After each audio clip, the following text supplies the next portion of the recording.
Alright, so today I'm going to be talking about one of the biggest post-Scream slashers of the 1990s, and that is, of course, I Know What You Did Last Summer. We've just had a release of the new film. Whether that's a remake or a sequel or whatever, I'm still not sure. I've heard pretty mixed things about it as well, but I still thought it'd be a good excuse to go back and revisit this classic slasher film from the 90s and see if it still holds up today. So the screenplay for this was, of course, written by Kevin Williamson, the guy who brought us Scream. He was obviously just the right guy at the time to kind of inject freshness, excitement and life back into the horror genre in the late 90s when it was all a bit dead.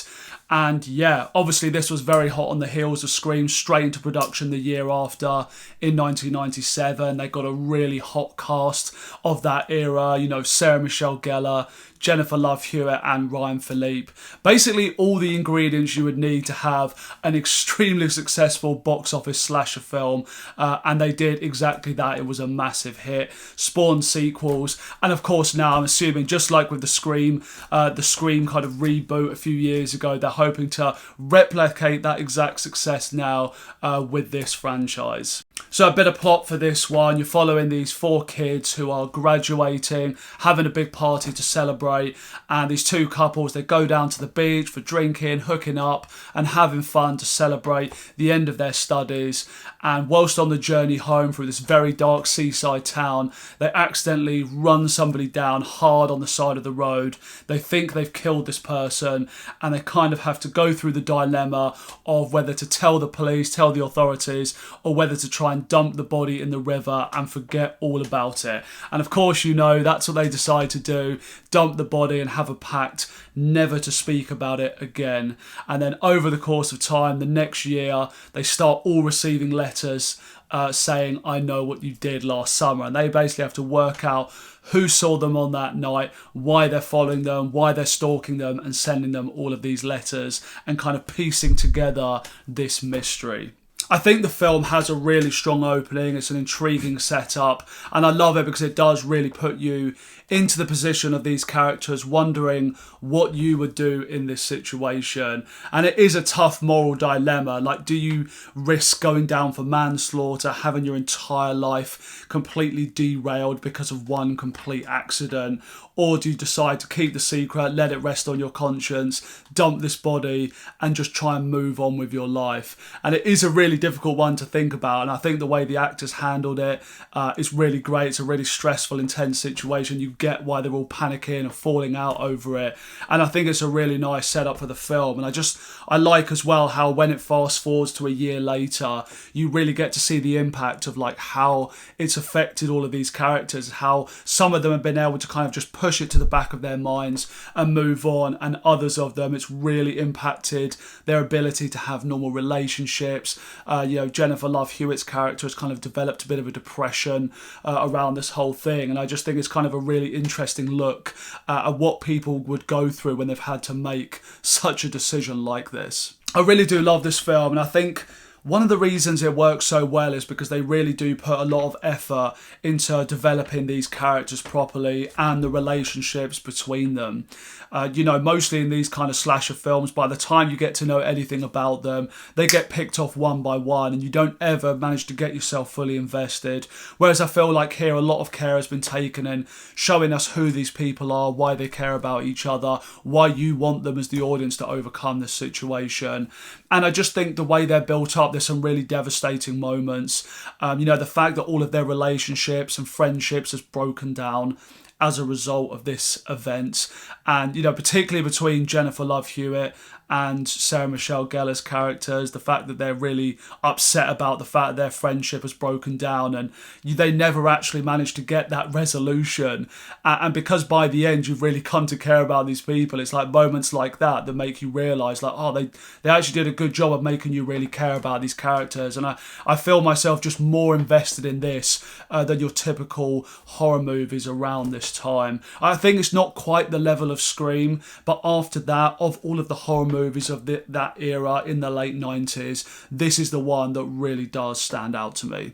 It's really well paced. There's absolutely no filler at all in this film. It's constantly feeling exciting and fresh. And I do just think it's really tightly edited and directed. Jim Gillespie, the director, I don't really know much of his other work. And he's obviously not as much of a talent as Wes Craven is. But he was obviously the right guy for the job at the time. I mean, he's got the right script, good screenplay. He's got a good cast here. And he managed to kind of pull this all together and blend it together to make a really solid slasher film. And that will keep your attention all the way through. So I don't think you can say anything bad about the director's job on this. He really obviously understands atmosphere, how to create suspense and tension around scenes, and how to get good performances out of his actors. I think he did a really nice job with this movie. The real weakness of this film for me has always been that ending, the whole conclusion and reveal of who the killer is. I just think because they don't do a great job at making it clear of how all of these events are played out. Like, even after the second time I'd seen this film, I was still having trouble connecting the dots of, sorry, who was it they hit? Was that the guy that had come back, or had he killed someone else and they're the one that had kind of recovered and come back? It's all a little bit confusing. Like, it's told in bits of dialogue, but it's like blink and you miss it. It's not clear at all how that whole ending is really explained. And I just think beyond that as well, the fact that you actually have never seen the killer up until this point, he hasn't been a guy we've been familiar with in the story. So when he just turns up, there's not really that kind of emotional impact that something like Scream had. At that ending, like when that reveal is given, it's like a wow, it really hits you kind of moment, and it just kind of makes you look at all the events of the film differently. Whereas this one, you get the reveal and you're just like, oh, okay, it's just this crazy guy stalking and killing them as some sort of revenge plot.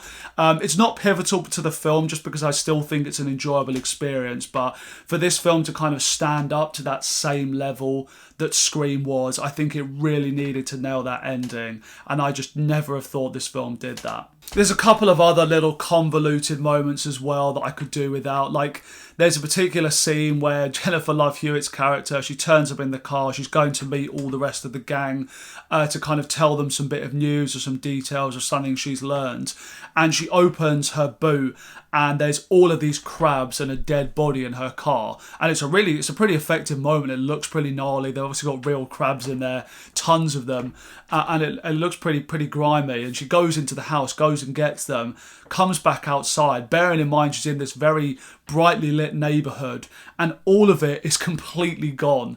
And it's just one of those kind of very distracting moments where you're like, how did that happen? The killer's turned up, he's cleaned out the boot of this body and all of these crabs and disappeared without anybody seeing him or drawing any kind of attention or suspicion.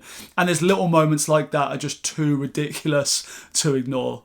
Despite its flaws, I do think this is a really solid slasher film. Aside from Scream, I would say it is the strongest of that late 90s era wave of horror. When you compare it to stuff like the Scream sequels, Urban Legend, Halloween H2O, all of that kind of stuff, this one to me stands out as being the best. I had a lot of fun going back and revisiting this film.